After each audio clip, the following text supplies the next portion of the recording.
Good evening, everyone. It's a great crowd we have tonight, and welcome all of you for being here today, especially on a kind of, I guess, rainy day. Would we call it a rainy day here in Los Angeles? So thank you for being here, and we know that we are on live stream, so we thank everybody who is also watching us on live stream tonight. My name is Karen Enriquez. I'm assistant professor in theological studies here at Loyola Marymount University. I'm also the chair of the Mary Milligan R.S.H.M. Endowed Lecture Series in Spirituality.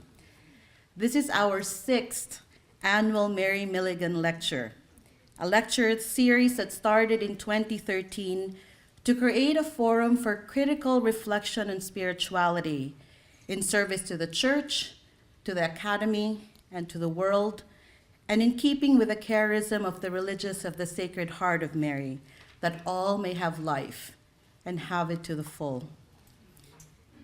It is also in memory of Sister Mary Milligan and her own work in service to the church, to the academy, including her many years here at LMU as a professor, as a provost, as a dean, and her service to the world. So for this, we are grateful to the R.S.H.M. community for this endowed lecture that gives us an opportunity to reflect on work in spirituality in a wide audience and in light of many contemporary issues.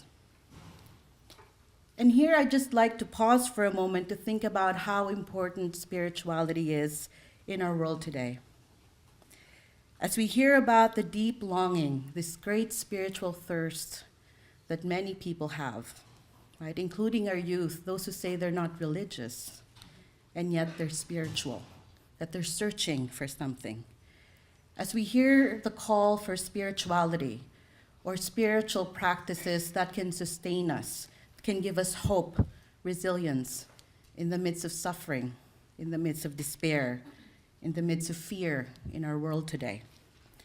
I am constantly reminded by the words of Pope Francis in Laudato Si', where he states that conversion does not simply happen intellectually or through teaching, although we are at an academic university. But he says it requires a spirituality that can motivate us to a more passionate concern. He says our commitments cannot be sustained by doctrine alone without a spirituality that is capable of inspiring us, without an interior impulse which encourages, motivates, nourishes, and gives meaning to our individual and communal activity. Hence his call for a Christian spirituality that encourages both a prophetic and a contemplative lifestyle. I think tonight's lecture will present us with one concrete example of this, of a spirituality of accompaniment in the face of the many issues that we face today, in the face of isolation and fear and many of the immigration debates that is happening in the US today. So many people to thank for tonight's event. I would like to start by thanking Sister Joan Tracy, who is the Provincial Superior of the Western American Province of the Religious of the Sacred Heart of Mary.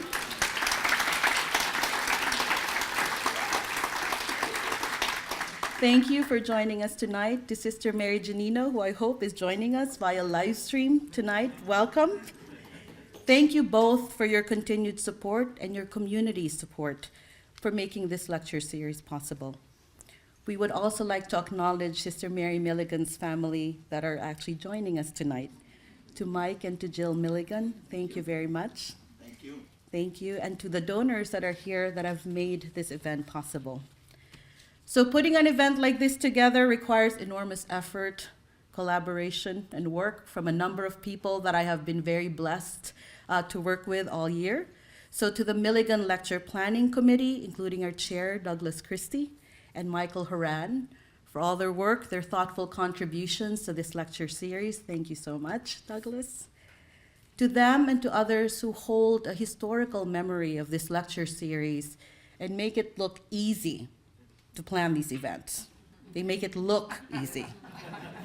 I'm looking at Faith Sevilla over there, our senior administrative coordinator. who's basically at the core of all the planning that happens, making this truly a very special event.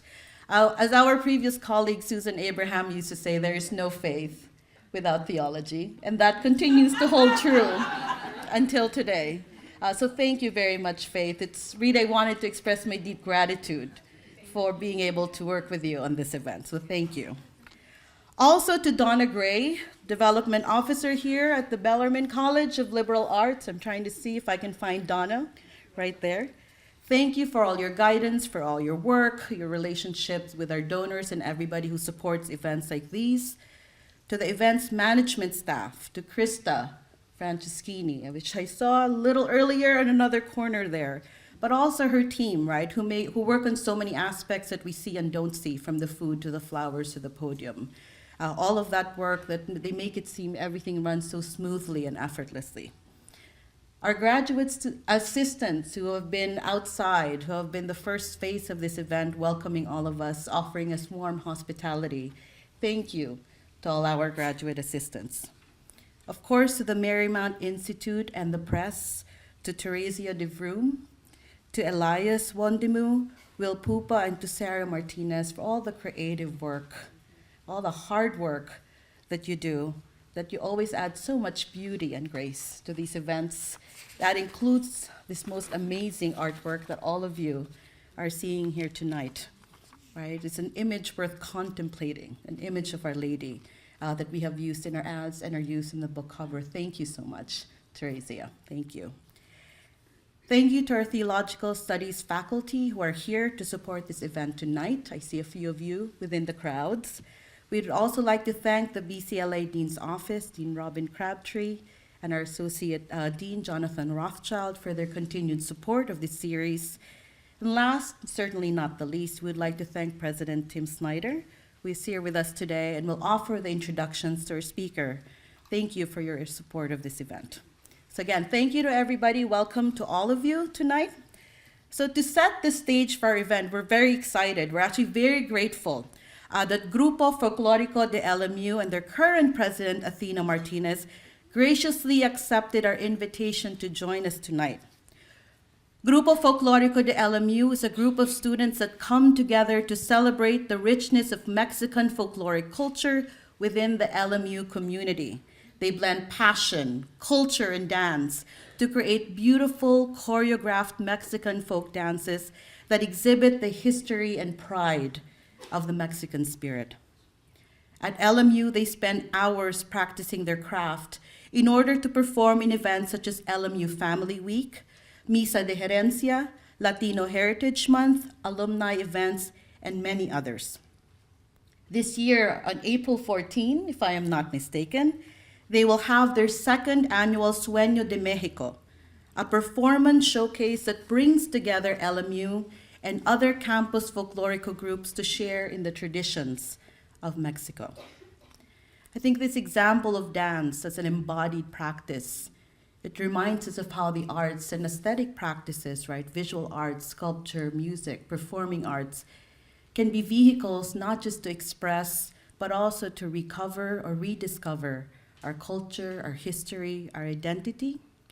And in connection to our talk, I think dance serves as an important reminder of how many other embodied practices, including devotional and ritual practices, devotions to Our Lady of Guadalupe, and the many illustrations, mural, performative practices that have been produced out of deep love for Our Lady, how those can be another source of deep or even dangerous memory that expresses not only one's religious identity, that which makes one Catholic, but even one that allows us to claim our culture, history, and identity, that which makes us American.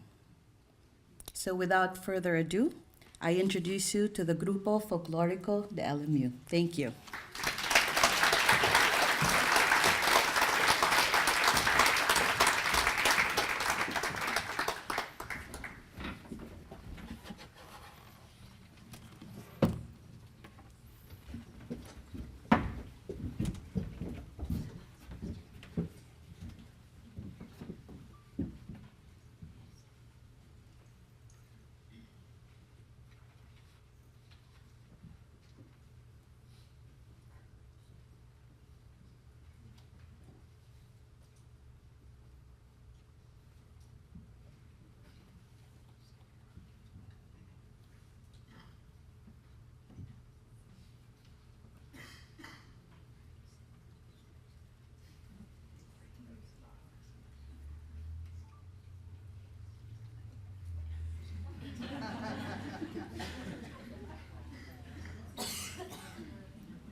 Wow, so maybe another round of applause.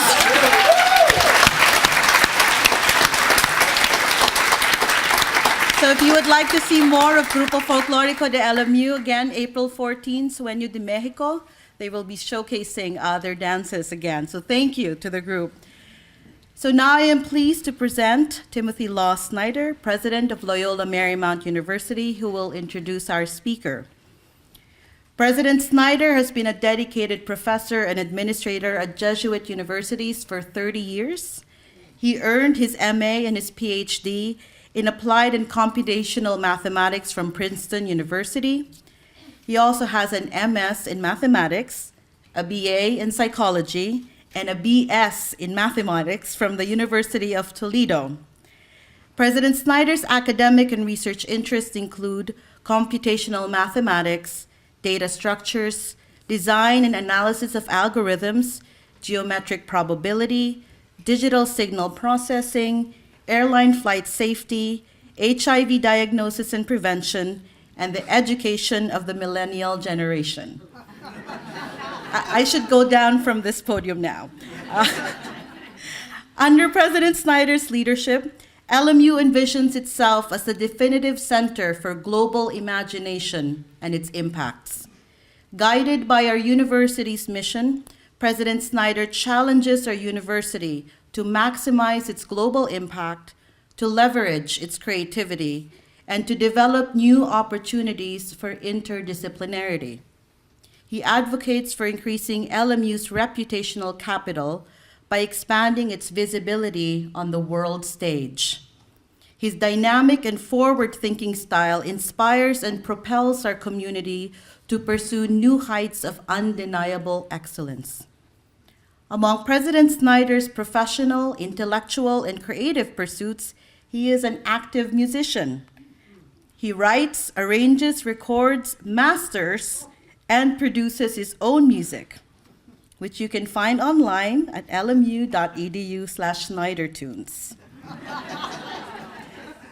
President Snyder is also active in social media, so you can connect with him by following at LMU Snyder on Twitter. So please join me in welcoming the 16th President of Loyola Marymount University, President and Professor Timothy Law Snyder. Thank you.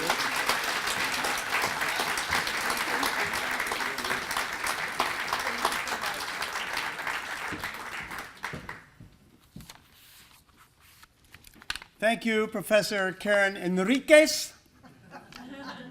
We all know before we speak, we all know before we perform, it's a ball of nerves. But once you start, you just glide. Few of us know what it's like when you get up and you're a ball of nerves and you're waiting to glide and the music ain't playing. So why don't we give it up once again for the spectacular performance by Grupo Folclórico de LMU.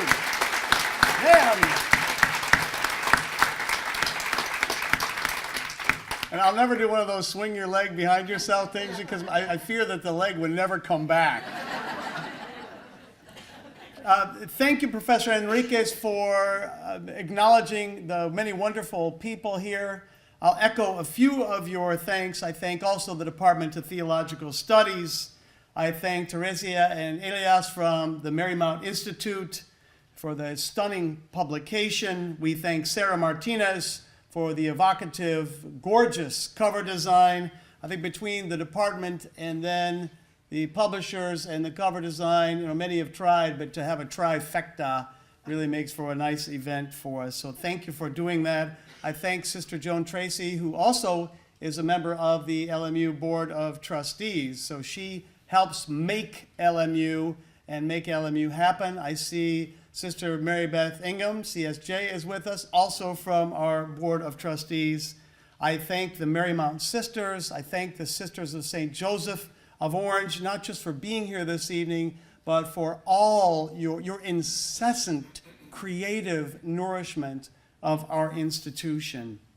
And most of all, I thank Sister Mary Milligan for providing us continuing passion for critical reflection on spirituality in service of the church, in service of the world, and that's in keeping with the R.S.H.M. charism, giving and receiving life. And it's great to have Mike and Jill Milligan with us this evening, so I thank you as well. Of course, I also thank and share boundless respect for tonight's honored speaker, Professor Kristy Nabhan-Warren, for creating such a resplendent synthesis of careful scholarship and thoughtful writing about a saint who is dear to many of us. As you know, this year marks the celebration of the moment the Marymount sisters arrived on the bluff. So there was a time when we had Marymount College, we had Loyola University, and that was the first serious merger of educational institutions in our nation's history. And it brought to the crest of our crest the Marymount name, the Marymount Sisters. And as Father Alan Deck, our rector, who is here with us as well, likes to acknowledge, that doubled the number of genders at our institution. And because we have two founding traditions of women, Detroit Mercy can't hold a candle to us, nor can any of the other 27 Jesuit colleges and universities in the United States. So we're automatically better because we have triple the power. And when we reflect on the essence of the Marymount Sisters, unwavering zeal most certainly comes to our minds, because the sisters who joined forces with Loyola University 50 years ago were brimming with unwavering zeal, and that zeal inspires everything we do at LMU, everything we continue to do at LMU. And unwavering zeal is also what I kept thinking about when I read Kristy's beautiful and timely lecture, American Woman, the Virgin of Guadalupe, Latinos, Latinas, and Accompaniment. Our Lady of Guadalupe, of which I am no expert, so I'll be brief in this part, of course, is the subject of this year's Milligan lecture. And she is, I think, for us, a symbol of female empowerment and Latina identity. She provokes us, she awakens us, she galvanizes us. And as we undergo our time's seismic shift in how we are approaching our world, our society, and one another, she provides strength to each of us, particularly to the silence breakers, be they corporate, be they sexual. And her image, I think, emboldens the all too common Me Too message. Her compassionate spirit guides each of us through unstoppable change, but also much needed change. So La Virgen's essence and her love demand respect for all, and they demand respect from all. Without further ado, I join Dean Robin Crabtree of the Bellarmine College of Liberal Arts in being pleased to introduce the mind behind the 2018 Mary Milligan Endowed Lecture in Spirituality, who will not wait for music. Kristy Nabhan-Warren is a professor and the inaugural V.O. and Elizabeth Carl Figge Fellow in Catholic Studies at the University of Iowa. Her major published work focuses on American Catholicism, Mexican-American lived religion, ethnographic methods in the study of North American religions, youth, and regions, and also women and American religion. She is the author of The Virgin of El Barrio, Marian Apparitions, Catholic Evangelizing, and Mexican-American Activism. Her second book, The Cursillo in America, Catholics, Protestants, and Fourth-Day Spirituality, builds upon the ethnography of the Virgin of El Barrio. Kristy is currently writing her third single-authored manuscript. This one excites me a bit. Corn Belt Religion, Work, Faith, and Family in the Heartland. And in this ethnographic and historically situated study of lived religion in the Corn Belt states and in the Midwest, she asks that we look at the Midwest to understand broader trends in the United States. And this work will be marketed, I believe, to a fairly wide audience. So this could have some impact on, likely will have impact on our future thinking. In her forthcoming essay, Why Studying Religion, Migration, and Work in the Heartland Matters, Kristy shares her moods and motivations as a Midwestern born and raised individual who stays true to her working class roots. And of course, being from Toledo, Ohio, I know these well, so I think it's about time we start paying attention to the Midwest. The coasts in our last election had a bit of a wake-up call in that, but I think there's a lot happening there that indeed helps us understand the heartbeat of our nation. So thank you for doing that work. Please, everybody, join me in welcoming our honored guest this evening, Professor Kristy Nabhan-Warren.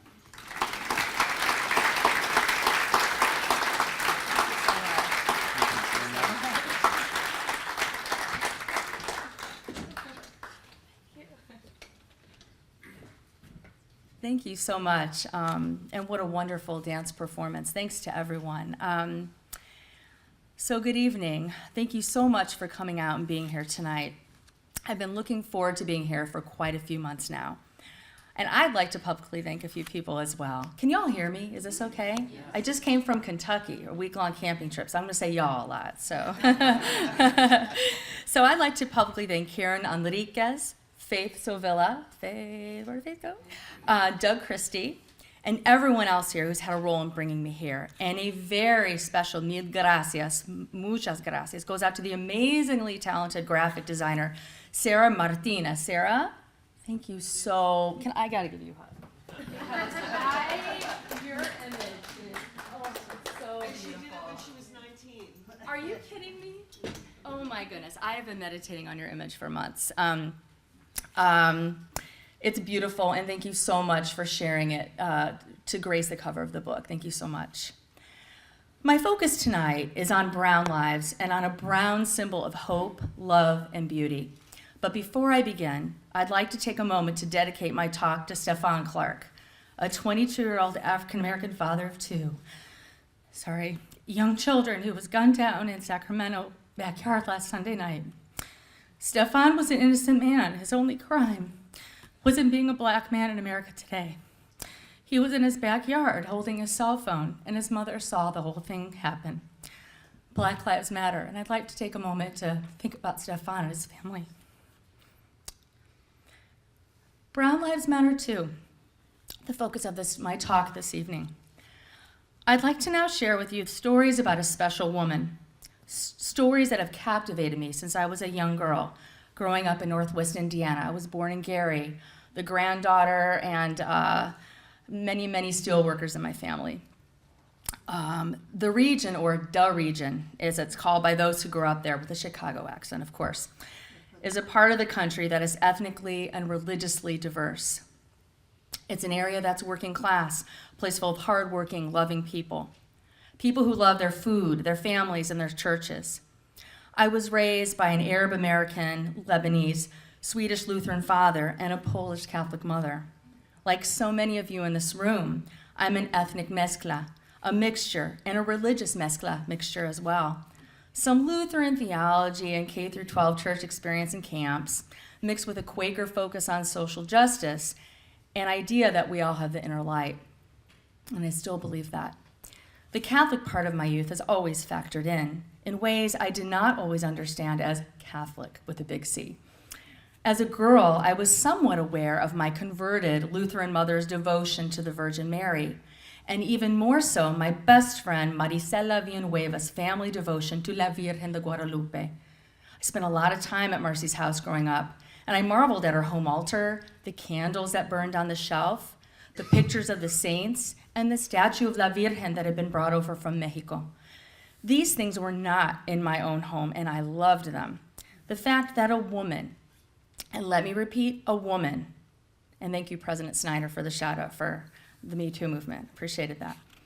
A dark-skinned woman at that, was at the center of a home's devotions, and everyday life was definitely outside of my mostly Protestant-centric, waspy kind of youth. It excited me and intrigued me. So it was friendship, food, and a revered woman known as La Virgen de Guadalupe that helped lead me into an area that academics call Catholic studies. At an Italian Catholic mentor in college and in graduate school, and there you go. My entire life has been impacted by the wonderful tastes, smells, and sounds of my Latino friends and interlocutors, from Gary in Portage, Indiana, to South Phoenix, Arizona, to most recently the rural areas and small towns in eastern Iowa, where I now live. Oh, I have to remember, okay. So here are some images from eastern Iowa of La Virgen de Guadalupe. So this is from West Liberty, Iowa, the first majority Latino city in the state. And then the second one. Oh, I'm sorry, no. That was from Columbus Junction, I'm sorry. That's where I'm doing a lot of my field work right now. And this next one is from West Liberty, where I'm also doing field work.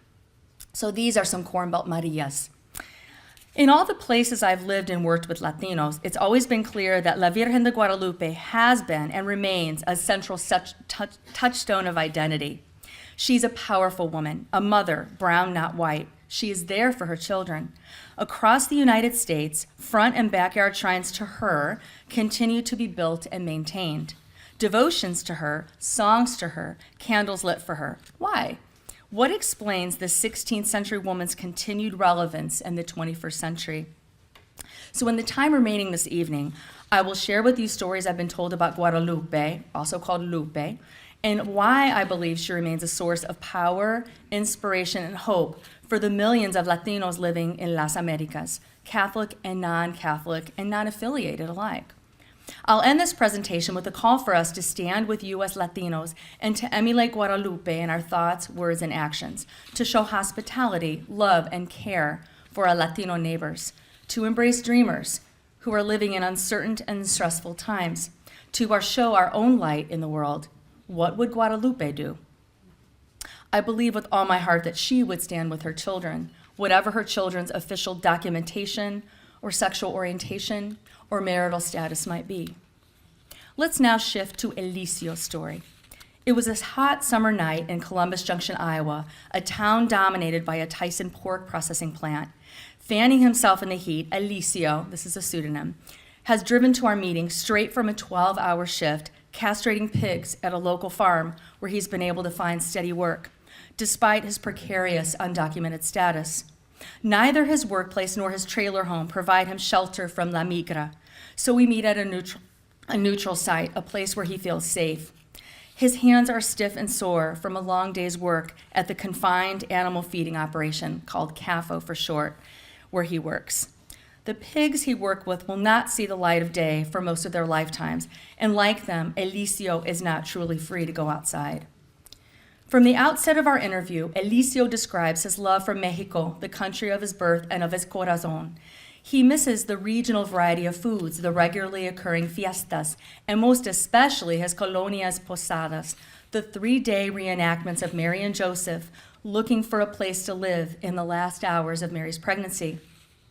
In many ways, I think Las Posadas is an apt metaphor for Elicio's journey to find a place that welcomes him, and he's still searching for a place to find home and call home. Born Catholic but raised fundamentalist Christian in the 1990s during a wave of intensive evangelical Protestant missionization, Elicio later rebelled against the constraints of this foreign and invasive theology. He subsequently met his wife, a devoted Mexican Catholic, and says the Virgin slowly grew on him. He says he used to, quote, get angry with my wife because her devotion, but I don't know, one day I just decided to give her a present, and it was a beautiful statue of La Virgen. I ended up becoming devoted to her too, and she changed my heart, end quote. With their 2 young children in tow, Elicio and his wife migrated to Los Estados Unidos from central Mexico with the aid of a coyote. Once they were in the United States, they welcomed a 3rd child. But the stress of living undocumented and his working all the time wore their marriage down. He lost everything, his wife, his children, his income, and his dignity. The one material item he kept was of the statue of La Virgen. After the divorce, he fell into a deep depression and says he contemplated killing himself. It was La Virgen de Guadalupe, he says, who lifted him out of his mental fog and depression. She appeared to him and told him to believe in her and that everything was going to work out. Quote, I really saw her one night when, I couldn't sleep because I was thinking about everything. My life seemed to have no meaning. I missed my son so much. My relationship with her began that night. She told me she would listen to me, and she understood what I was going through. I talk with her each day, and she makes my life so much better. I owe my life to her." End quote. For many U.S. Latinos, La Virgen is a woman who's loyal to her children, and she refuses to let them fail. Things work out for her devotees. Guadalupe gave Alicio a new lease on life, a confidence in his abilities, and a hope for a new future. It's important to have faith and trust in her, Alicio says, because, quote, "Ella es mi madre y mi madre sabe mejor." She's my mother, and mothers know best. For Alicio, Guadalupe is always with him. At Sunday morning Mass, she looms larger than life on the wall, surrounded by beautiful glowing candles, velas. At the local Mexican-owned grocery store, her image is on walls, candles, and soaps. She's there to greet him when he returns home from a long shift at work. She even travels with him in his car, keeping him safe. Alicio sees himself as her servant, and he calls himself her earthly chauffeur. In Alicio's day-to-day experience, one that is closed off to non-Latino Iowans, Guadalupe is constant. As Alicio put it, "Creo en la Virgen de Guadalupe porque ella es realmente allí para mí." I believe in the Virgin of Guadalupe because she's really there for us. So now let's move from Alicio's story a bit and focus on Guadalupe's history. How did this brown-skinned virgin, his woman, become a major symbol of Latino identity in the Americas? Why do men like Alicio turn to her? The many reasons are complex and historically situated. The first recording of the Guadalupan apparitions in Mexico are detailed in the literary document the Nicam-Mapahua, a mid-16th century document written by the Spanish Catholic vicar Luis Lasso de la Vega Nahuatl. Now, I do not read Nahuatl, full disclosure, so I'm working from secondary sources here. In this slim volume, De la Vega chronicles the Guadalupe's apparitions to Juan Diego and his uncle Juan Bernardino. The author declares that Guadalupe appeared to Juan Diego, a Nahuatl peasant who lived outside of Tenochtitlan, which is now Mexico City, in 1531. The apparitions and chronicling of them in the text occurred in the midst of the colonial era, one in which disease and pestilence affected native communities in devastating ways that many of you, if not most of you, have heard about. The church itself had an Indian mission at Tepeyac in the capital city of Mexico. The Nahuatl Indian Diego responded willingly to Guadalupe's requests and followed her commands.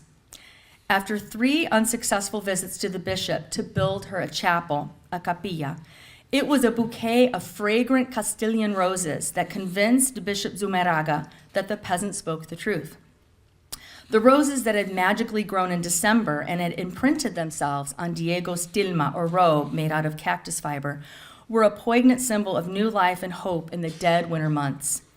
The standard ecclesial interpretation of the apparitions and the accompanying mid-16th century response, one embraced by non-Latino theologians and Latino theologians alike, tends to be that the brown Virgin of Guadalupe spoke Diego's native tongue, now Saint Juan Diego, I should say, and not the language of the colonizer, thus representing what the late Roman Catholic theologian and priest Virgilio Elizondo has called a providential reconciliation of indigenous and Catholic Christian symbols and beliefs for men, women, and children.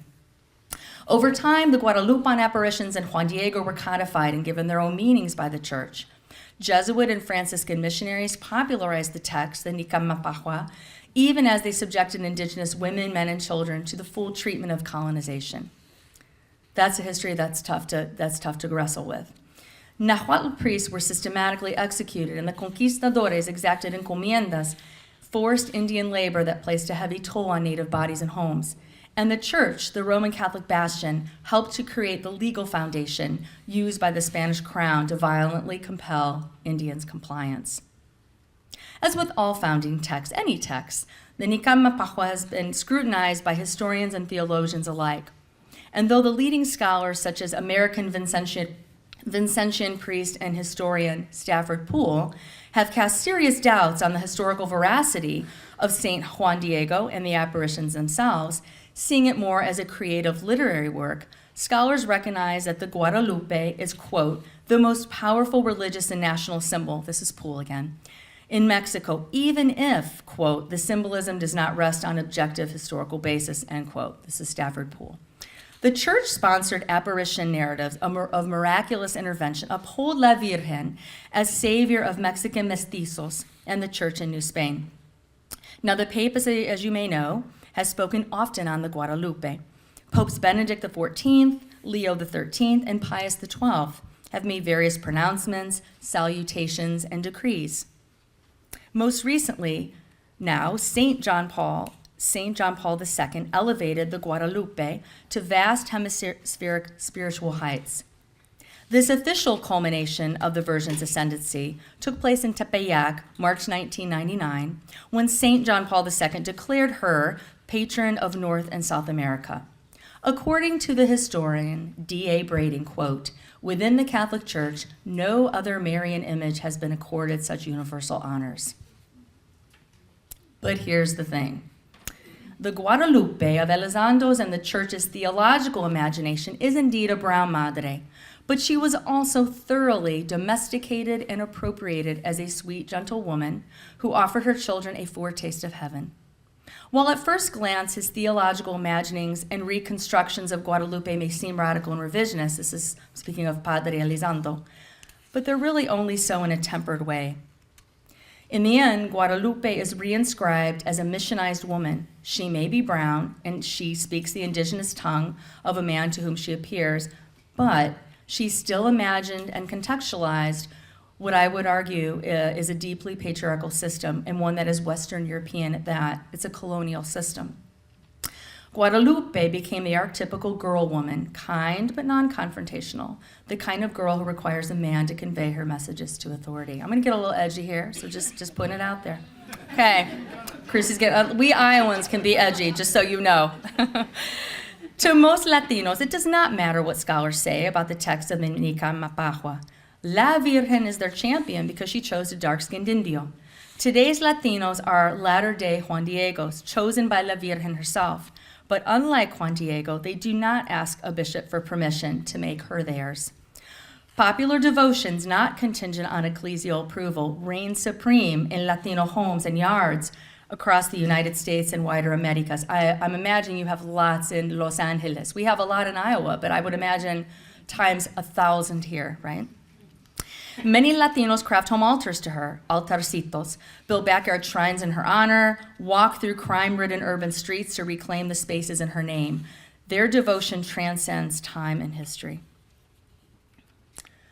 So here's an image of Tonantzin, who many scholars argue is a precursor, an Indio version of La Virgen de Guadalupe. She was a tough woman. I'm just going to say it. Okay. And then now we're on the Guadalupe, the church version. This is sort of the official ecclesial version of her. You can see her image at the Basilica in Mexico City. Now you're on a runway, so you have to go really, really quickly. I usually go when I go like 20 times around because you're moving on a conveyor belt. So it didn't used to be that way. Younger Latinos, particularly those unmoored from the Catholic Church for many reasons, and organized religion in general for many reasons, millennials and Gen Yers alike, and post-Gen Yers that we're still figuring out what to call post-Gen Yers. And their numbers are rapidly growing. Read the new Pew report, PEW out of Indianapolis. Have embraced newer and less Christocentric focused understandings of their Guadalupe. Their Guadalupe is a woman of strength who looks to her children's suffering in the face and says, this world can get better. This Guadalupe does not ask her children to wait for heaven, which is classical Christian eschatology. She's like, no, I'm not into that. She tells them that their lives can be better now. In the late 1990s and early 2000s, I interviewed about 70 cholos and cholas, Latino gang members in South Phoenix, who rejected the passive virgin of their parish churches. Bernadette, pseudonym, then a woman in her 20s who now has her own children, was adamant that the church Guadalupe, she called it, was not her virgin because, quote, my virgencita. I'm going to try to channel Bernadette here. It was my first interview with a chola, and I remember being very scared because we were about the same age. My virgencita loves me and protects me no matter what. She is not a shy virginal woman. She wasn't a virgin, she says. And she doesn't expect me to be a 90s girl or to be a virgin either. She loves me and protects me no matter what. I think she'd approve. We still talk. The young Latinos I interviewed and worked with, some gang members and some not, did not think of their virgin as a shy lady of the parish. Most of the young men had tattoos of the Virgin on their backs, shoulders, and inner arms.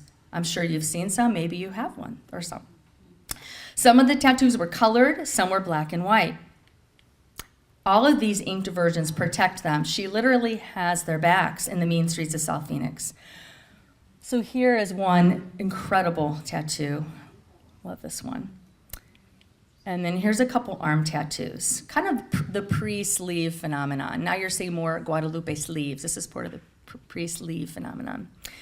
These young Latinos are part of the larger historical trajectory of revolutionary Guadalupes, the poster warrior woman of Father Hidalgo y Costilla's Mexican independence movement from Spain in 1810, Emiliano Zapata's and Pancho Villa's 1914 Tierra y Libertad, Land and Liberty campaign, Cesar Chavez and the United Farm Workers' 1966 pilgrimage from Delano to Sacramento.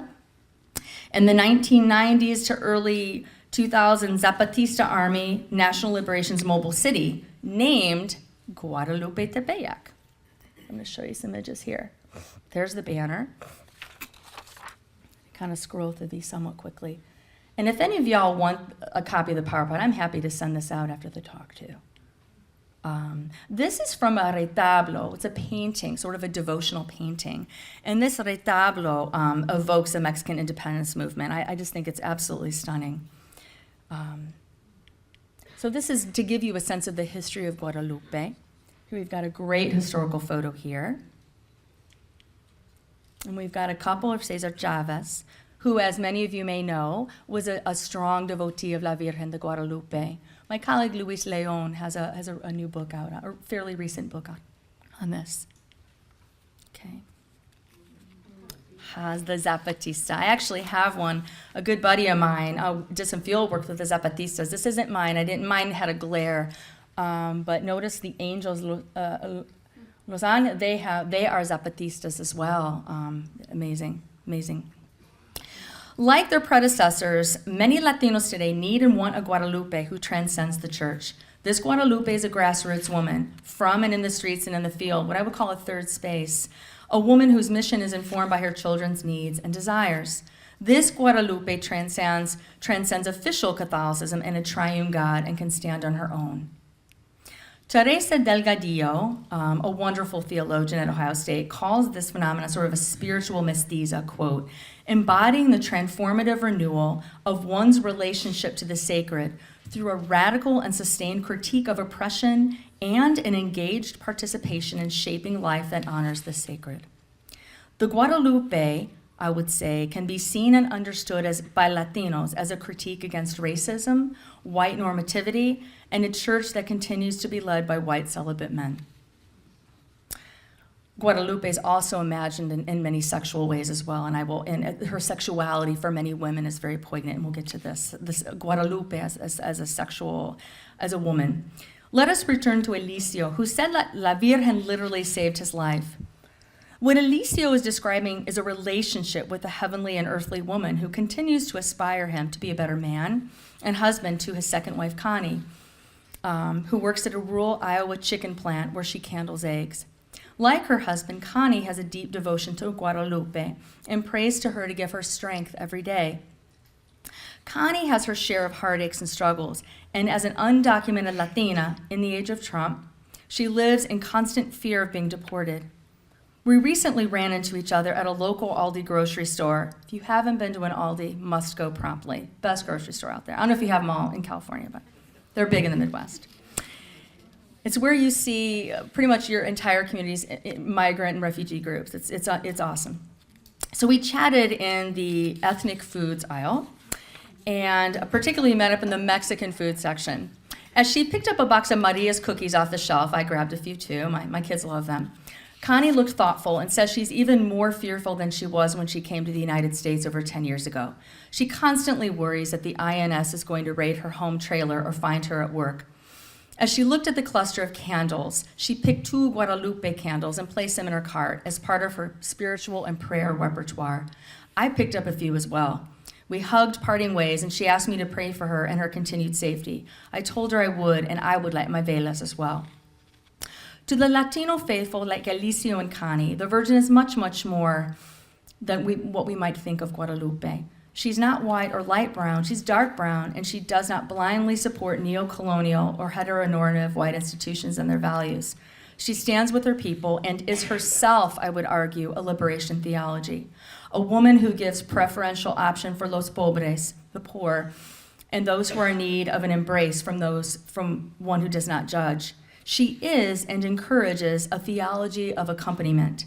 She walks with her children and asks us to do the same. Now I'd like to turn to some more images, manifestations of Guadalupe, which I think offer a challenge to the prevailing church-centric, heavenly-looking Guadalupe.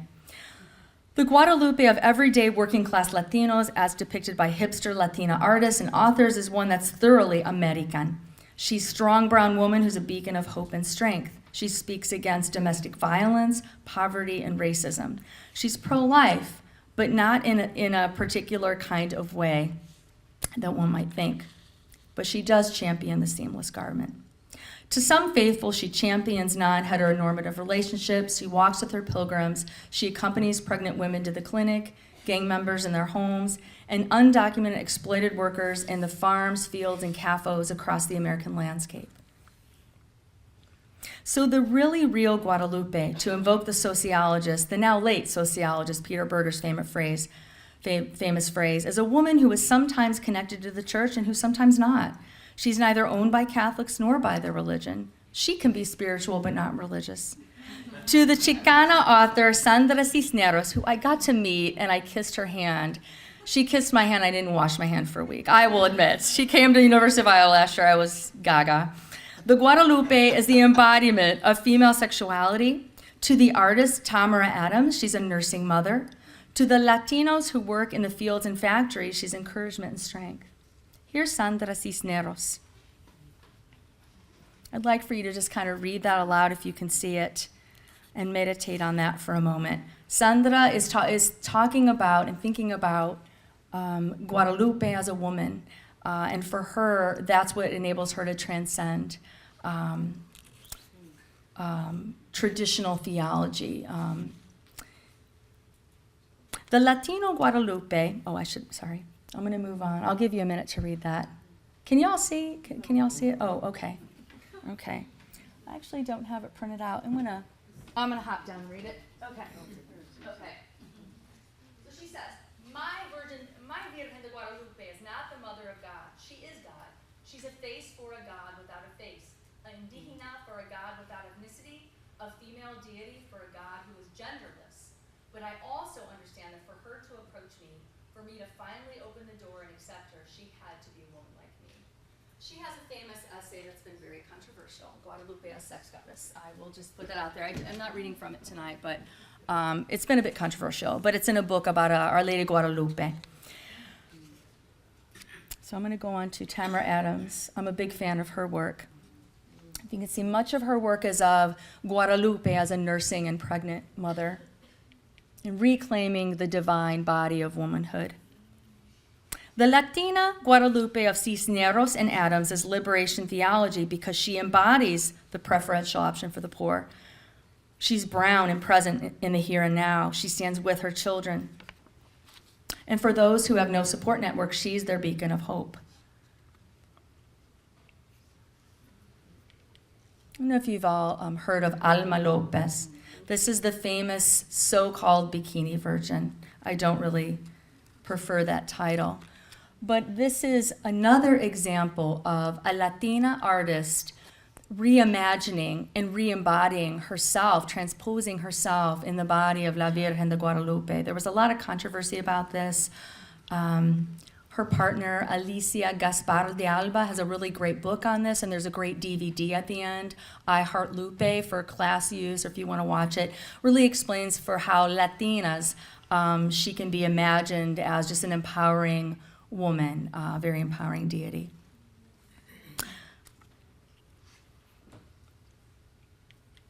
This is another one that I love. This is from a bit earlier. This is Esther Hernandez's work. So Guadalupe takes Taekwondo lessons like Esther Hernandez's version. She's with Hernandez's rose vendor on the corner. This is another favorite of mine as well. I just love this one. And see how her cape is, Hernandez does beautiful work. Guadalupe is unapologetically and quintessentially the American woman, and she embraces a certain attitude, I think. Am I not right here? An affect of moxie. These are virgins with moxie, virgens with moxie.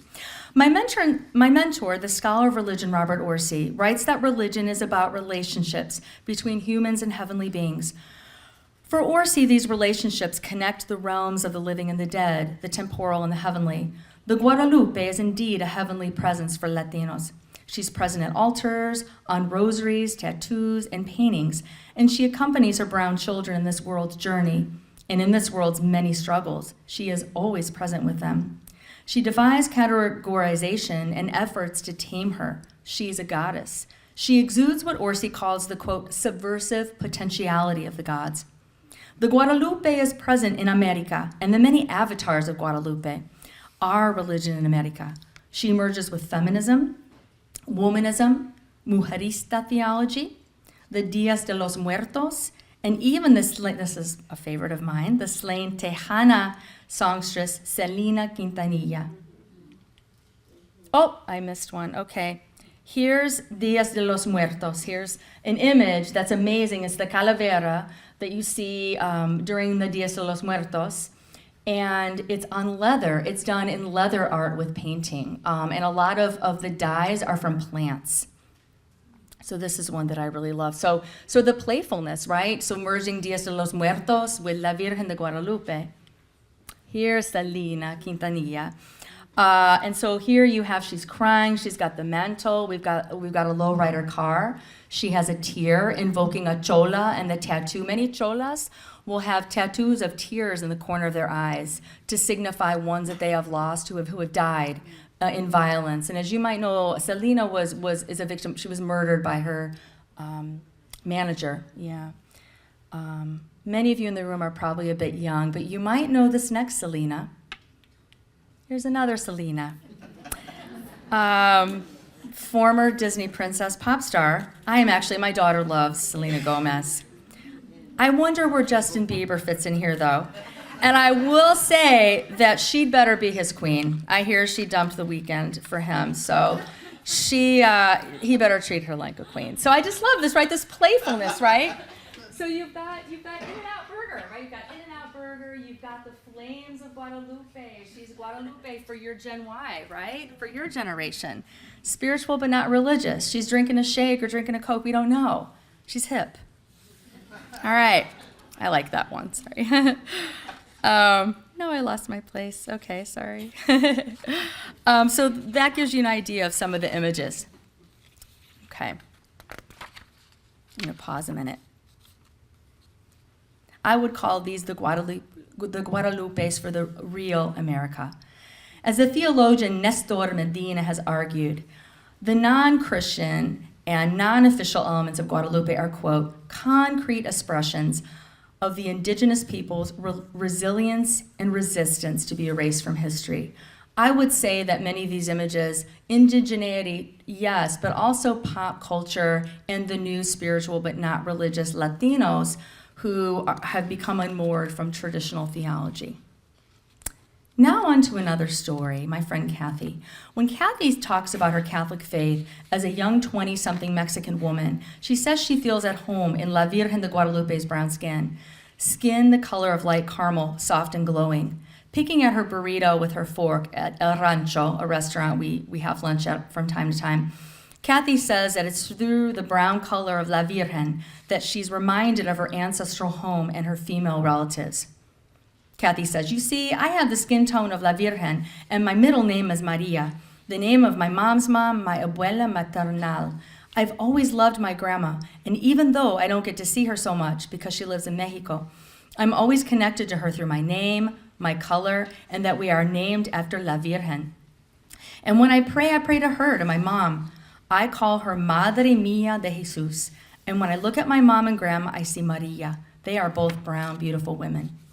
For Kathy and the many working class, undocumented, and documented Latinas I've encountered, In more than 20 years conducting anthropological research with Latinos in the United States, La Virgen's main significance is not that she's Catholic again. This is a theme running throughout, you can tell. She's a brown woman and a mother.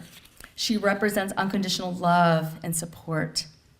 Kathy's devotion to Maria is supported by her Catholic faith. She's a practicing Catholic, but her love for Guadalupe goes much beyond. It's deeply ingrained in her cultura and as a daughter of Mexicans. Like many Latinas, Kathy helps out with the December 12th celebrations and festivities to honor La Virgen's apparitions to Juan Diego. She has helped prepare the float that carries La Virgen from downtown Columbus Junction, Iowa, to her parish church. She even played Mary for 4 years in a row when she was younger. It's a big honor in Columbus Junction to be chosen to be Maria. Thank you.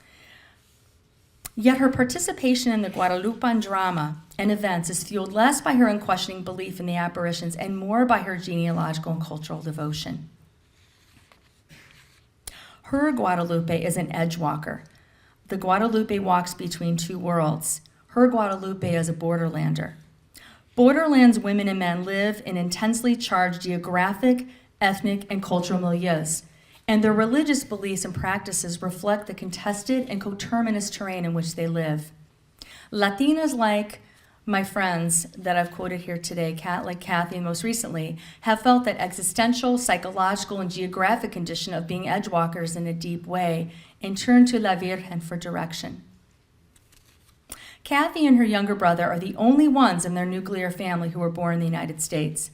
Their Mexican-born father successfully earned his residency with the help of an employer who helped pay for the complicated and expensive paperwork, but their Mexican-born sister and mother are technically undocumented or, as some say, illegal. That's not the term that I choose to use.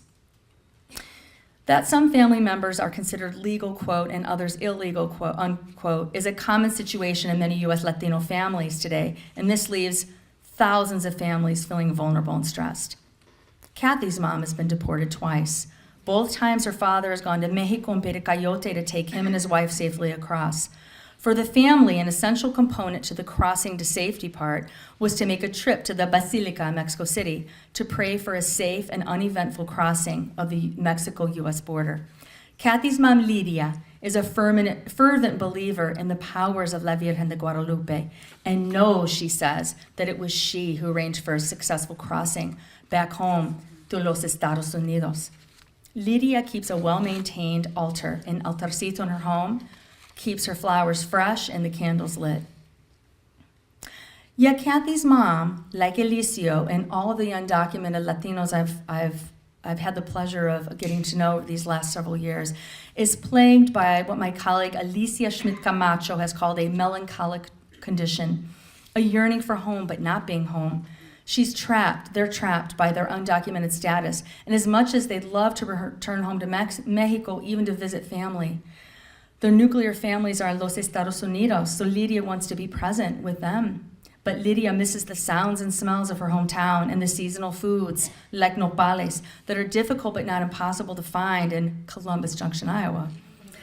Lydia does her best to replicate the sonic, visual, and olfactory affects of Mexico. She tends to her altarcito each day, but she's afraid to go too far outside her home, let alone her town. I'm going to skip ahead a bit. It's so hard to cut stories of my friends, but I know I need to do that. I can send you all the longer version of the talk if you'd like. Okay. So I don't know if you're familiar with the famous triptych. I don't know if it's called triptych, but I call it a triptych of Yolanda Lopez, not Alma Lopez. Yolanda Lopez was a Chicana in the 70s who did some amazing work. So for the Chicana artist, Yolanda Lopez, Guadalupe's body was showcased, not covered up. Her body was brown and powerful. As you might imagine, these were somewhat controversial in the time, much like the bikini virgin, quote unquote, was. So Yolanda imposes, wait. No, this isn't. This is her grandma. Sorry. This is her abuela. Okay. So here's her famous triptych. I had them out of order. So this is her abuela sitting. And she's crushing the skin of the snake. If you see, holding the shedded skin of a snake to show how La Virgen has been relevant for Chicanas during the era of the Chicano movement. So here's her abuela, so part one of the triptych. And then we've got Lopez herself, who was a runner for many years. Very strong, very muscular, not thin, not demure. She was sweating, right? Very, this is probably the most of the three controversial. And here's her mom, who was a seamstress, who worked in a factory. These women hold Maria. They wear her. They are her. They touch her. Their bodies engage with La Virgen. This isn't part of the triptych, but it's another one that I love. It's in her shoes. So we have La Virgen de Guadalupe wearing the shoes of a working woman or a mother, but just typical shoes that you might wear, right? Can you all see that quote? So I want to read you a quote by Alma Lopez. Make sure I'm on the right page. Even if? Yes. Okay, great. So going back to Alma Lopez, who very self-consciously has built on Yolanda Lopez as in her own work. They're both Guadalupanas. So when Alma Lopez more recently, was asked to reflect on the controversy surrounding her art, where the angel was bare-breasted holding up La Virgen, she replied, "Those who were against the image, their faith and I liked that actually. Their faith and masculinity is threatened by my portrayal of the Virgin as a contemporary Latina." Her longer response echoes the feelings that Alicio, Bernadette, Kathy, and many, many others I've spoken with have had in varying degrees of La Virgen. So I'm going to read this to you. "Even if I look really hard at Our Lady was the formal title of the Bikini Virgin, so it's Our Lady, and the works of many Chicana artists, I don't see what's so offensive. I see beautiful bodies, gifts from our Creator. Maybe because my mother breastfed me as a baby, I see breasts as nurturing. Maybe because I love women, I see beauty and strength. Mary was an awesome woman and mother with a difficult task. She had a child that was not her husband's. She kept her son safe from a murderous king. She suffered her son's struggles and death, and most of all, she raised her son to have love and compassion for everyone, including female prostitutes. I think Mary was a lot like some of our mothers." So to conclude this talk tonight, given this brief history and anthropology of the Guadalupe, there's more in the book, and there's more in my other works, but it's hard to condense, and her significance for many Latinos, what does this mean for the rest of us?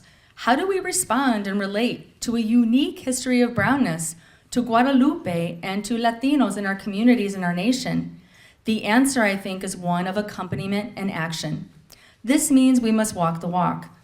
The action part is absolutely essential, as we're required to extricate ourselves from our geographic, cultural, theological comfort zones and immerse ourselves within the lives and communities of those we seek to assist. And I say that myself as someone trained in anthropology. Anthropologists have long thought, well, I study people, but I'm not gonna hang out with them, right? Anthropology has to change too, right? Just saying, okay?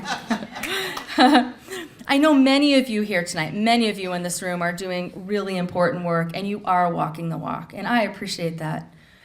The theologian Roberto Gozueta has written about his vision and hope for theology of accompaniment. I love his work. One that includes us placing ourselves in solidarity with the lives of the poor, not from a distance, but from within the communities and homes. Gozueta writes that we must live among the poor in order to truly understand and offer accompaniment that will make a difference. He writes, quote, "As a society, we're happy to help and serve the poor as long as we don't have to walk with them where they walk. That is, as long as we can minister to them from our safe enclosures." And I'm coming at this from self-reflexivity too. I'm trying to be very mindful of, we get in our academic bubbles, right? This distance prevents us from having meaningful interpersonal relationships with them, and the poor remain passive objects of our actions. For scholars of religion and of American Catholicism, and American religion more broadly, it means that we must immerse ourselves in Latino communities and break bread with Latinos. We must make the effort to transcend our own social cultural milieus and accompany Latinos on their journey. We must help tell their stories and draw attention to the racism and inequalities that persist. We must use our privilege, and for myself, my white female privilege, to be allies and advocates. Dr. Paul Farmer, big fan of Dr. Paul Farmer, co-founder of Partners in Health, has written passionately and eloquently about public health concerns and actions he's taken in Haiti, an approach of accompaniment, which is, quote, are his words, good insurance against failures in implementation, policy, and governance. In order to truly walk with the poor, the oppressed, and needy, we must be present and not absent. We have to be like La Virgen. And this is one of my favorite images. VG got her green card. And I think it's a good way to end. With a recent revocation of DACA, you've noticed I haven't mentioned a certain name tonight, I just can't. The continual federal harassment of Latinos, undocumented, documented alike, and the racism that extends from those occupying our nation's White House. The time to accompany in an intentional way is now. Echoing the popular, I'm old enough, many of you in this room are probably not old enough to know this trend, so I'm dating myself. The 1990s popular Christian mantra, what would Jesus do? We wore like the little bracelets, like friendship bracelets. I wonder, what would Guadalupe do, or WWGD? We could make little bracelets. I think Guadalupe would stand with her brown women, men, and children. So we must stand with our Latino neighbors as La Lupe does, without judgment and with pure and open hands and hearts. Thank you, mil gracias. Thank you. That's it.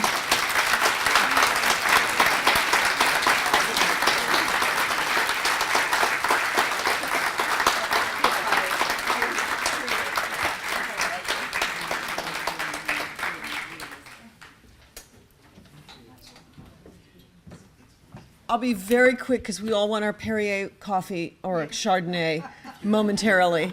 I'll be very, very quick. And you know, I had a nice little speech, but everyone's thanked everyone. But I just want to say thank you to President Schneider, who has been a champion of women on this campus as no one else has. I mean that. And thank you to I mean that. And for the Marymount Institute and for the Sisters of St. Joseph. Thank you to Sister Joan Tracy for the great support of this book. And so I thank you also to Faith, to the theology department who helped this book come to fruition, and Doug, Kristy. Mary Milligan, I just want to remind everyone, she used to be my parole master. And one time she appointed me as a director of honors when I didn't have tenure. And I got into a lot of trouble because she asked me to do something that she wanted me to do. And I said, I can't do that. She said, no, just do it. I'll forgive you publicly. You'll have a big sin and I'll forgive you. So I just always loved Mary Milligan for that. So tonight we give a gift to our speaker. And thank you for this brilliant talk and for a brilliant paper. And our gift is, ta-da, you don't have to take this home. We're going to mail it to you. But this is, we have an artist in residence at the Marymount Institute called Will Pupa, and this is a lithograph of a limited edition, and it's called Veritas Temporis Filia, which is Truth is the Daughter of Time. And if there was no other truth at this Daughter of Time, it was probably the Guadalupe, and what you've said about the Guadalupe tonight. So thank you so much, and we'll mail it to you. And then I want to also say that our brilliant artist in residence as well, Sarah did this wonderful little monograph of the book, which President Snyder wrote an introduction to, and everyone here gets a free copy. Oops, I don't know how to do microphones. Everyone here gets a free copy, just one. After that, you have to pay $10. But all right, and there's a reception in the Marymount Institute, and come on up to the house. And we've got music, and hope to see you all up there. All right. Thank you so much, huh? Thank you.